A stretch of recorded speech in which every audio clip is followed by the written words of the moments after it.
Hi, Jim Cooper here. I am the editor-in-chief at Digiday, and we are on the first afternoon of the first day of Possible 2024 in Miami, and I'm really excited to have Laura Jones here, who is the CMO of Instacart.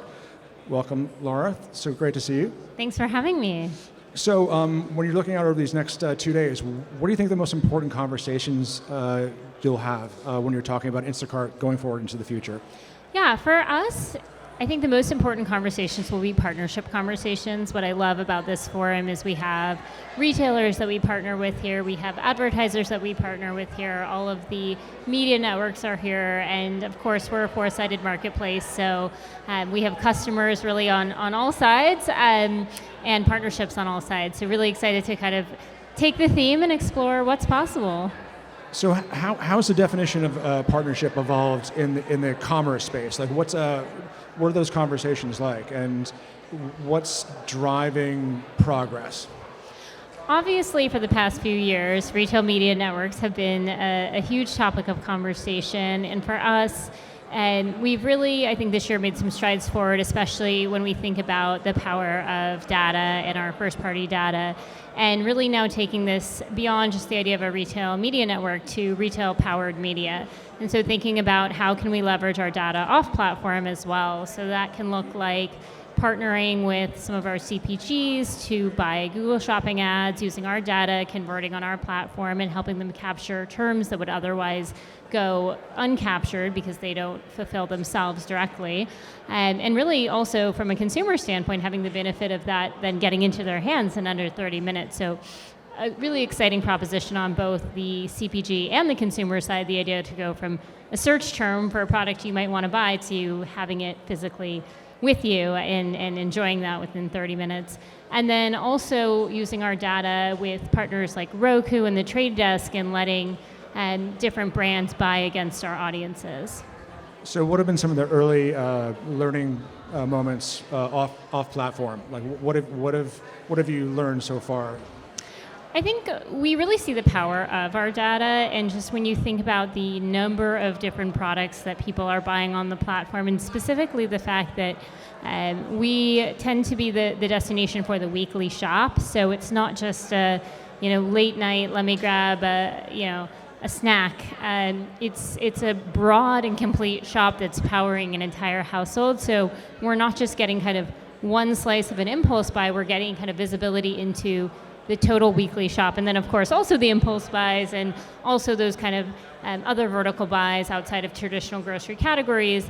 But I think the power of the data really comes from this habitual user that every week is building a basket over $100 and coming back to do that on a regular basis. So when you think about the end user, the consumer, how are you keeping in touch with them? And this seems to be evolving very, very quickly. What is your touch point there? So many touch points. I really value both the quantitative and qualitative signals. So of course we have a ton of data at our fingertips looking at the behavior of different people on the platform, understanding behavior in media, but then as well also going back to consumer panels and having conversations and really making sure that we understand not just the observed behavior, but the motivations behind that behavior. Why is someone doing this? Why are they buying this? Why are they not buying this? Why are they trying this category? Or why are they not yet ready to try the category? And that helps us as marketers not only do better marketing, but also go to the product team and help the product get better as well. So how do you see the equilibrium shaking out between marketing, advertising, and commerce? Marketing, advertising, and commerce? I think they're all starting to blend.